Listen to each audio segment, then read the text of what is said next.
Alhamdulillahi Rabbil Alamin Wabihi nasta'inu ala umurid dunya waddin Wassalatu wassalamu ala ashrafil anbiya'i wal mursalin Nabiyyina Muhammadin sallallahu alaihi wasallam Wa ala alihi wa ashabihi wat tabi'in Wa man tabi'ahum bi ihsanin ila yaumiddin Ashhadu an la ilaha illallah wahdahu la syarika lahul malikul haqqul mubin Wa ashhadu anna sayyidana Muhammadan abduhu wa rasuluh Sadiqul wa'dil amin Amma ba'd Faya ayyuhal hadirun Ittaqullaha haqqa tuqatih Wa la tamutunna illa wa antum muslimun Faqala Allah ta'ala wa ma khalaqtul jinna wal insa illa liya'budun. Hadirin jamaah Jumat rahimakumullah. Pada kesempatan Jumat kali ini, khatib senantiasa tak lupa dan tak bosan-bosannya untuk mengajak kepada para jamaah untuk senantiasa meningkatkan ketakwaan kepada Allah Subhanahu wa taala. Wasiat dalam khutbah ini merupakan sebuah kewajiban bagi khatib karena memang menjadi salah satu rukun dalam khutbah Jumat. Jika khatib tidak memberi wasiat atau ajakan untuk bertakwa, maka hilanglah salah satu rukun khutbah Jumat sehingga konsekuensi dari hal tersebut adalah tidak sahnya ibadah Jumat yang dilakukan. Selain sebagai salah satu rukun khutbah, ketakwaan juga memiliki peranan sangat vital dalam menjaga diri kita untuk tetap berada pada jalur atau jalan benar yang telah ditentukan oleh Allah Subhanahu wa taala. Ketakwaan akan mengarahkan kita senantiasa menampaki petunjuk Allah dengan mengerjakan segala perintah-perintahnya dan menjauhi segala larangan-larangannya. Dengan ketakwaan kita akan memiliki bekal yang kuat dalam mengarungi kehidupan dan insyaallah akan menjadi hamba Allah yang disayangi dan dinaungi rahmat dan ridhonya. Jika kita menjadi hamba yang disayang, pasti Allah akan terus menganugerahkan nikmat dan rezeki sebagai modal kehidupan di dunia. Hadirin jamaah Jumat rahimakumullah. Dalam setiap tarikan nafas kita sudah menjadi keniscayaan bagi kita untuk selalu menyadari bahwa semua nikmat yang diterima dalam hidup ini merupakan anugerah dari Allah Subhanahu wa taala. Dengan kesadaran ini, maka rasa syukur akan terus terpatri dalam diri sehingga fasilitas-fasilitas nikmat dan rezeki ini akan bisa digunakan untuk mendukung kelancaran misi utama diciptakannya kita ke dunia ini. Lalu apa misi utama kita berada di dunia ini?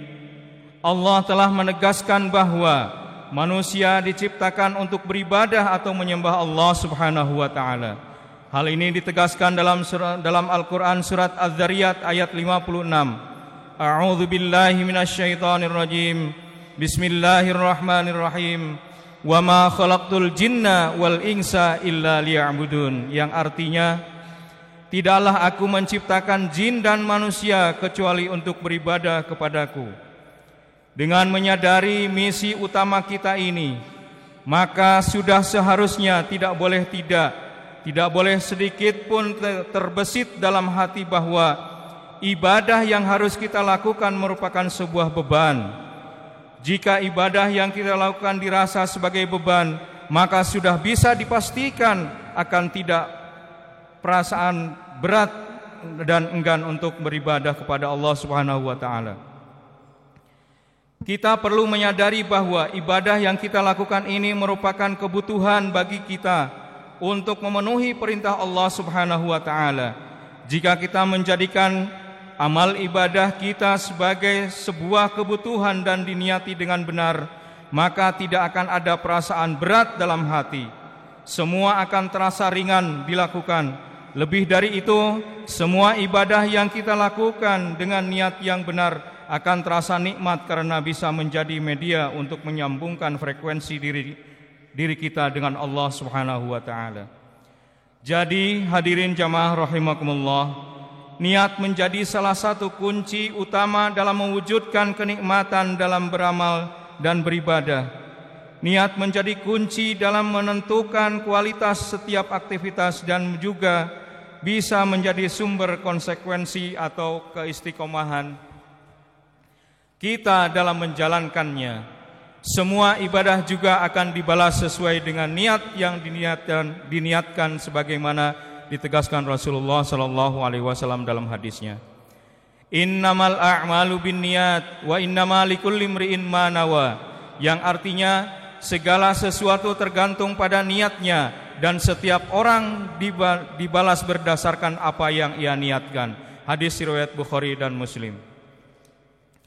Niat juga akan bisa menentukan nilai dari ibadah yang kita lakukan.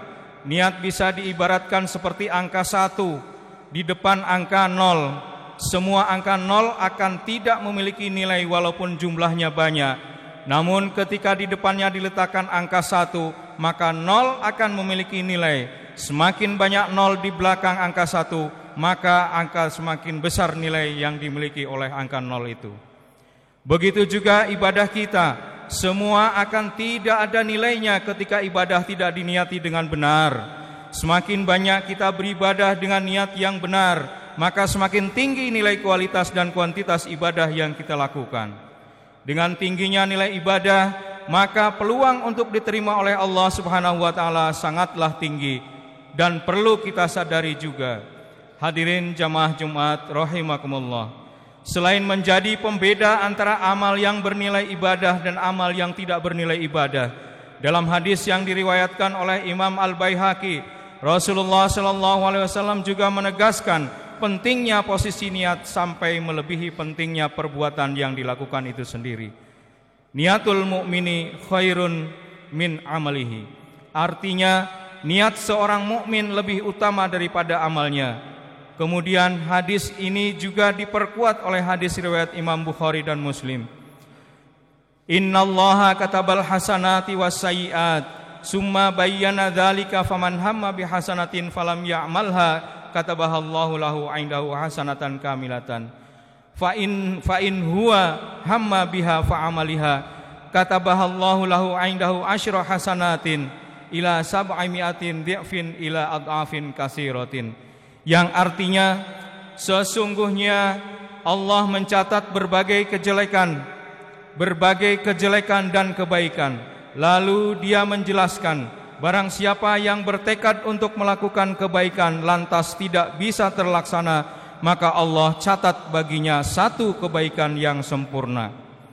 Jika ia bertekad lantas bisa penuhi dengan melakukannya, maka Allah mencatat baginya 10 kebaikan hingga 700 kali lipatnya sampai lipatan yang banyak.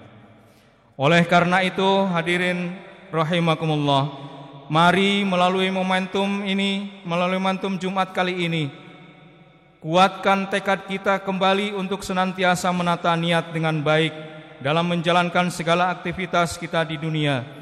Banyak amal perbuatan yang tergolong amal keduniaan, tapi karena didasari niat yang baik, maka tergolong menjadi amal akhirat. Dan sebaliknya, banyak amal perbuatan tergolong amal akhirat, tapi ternyata menjadi amal dunia karena didasari niat yang buruk.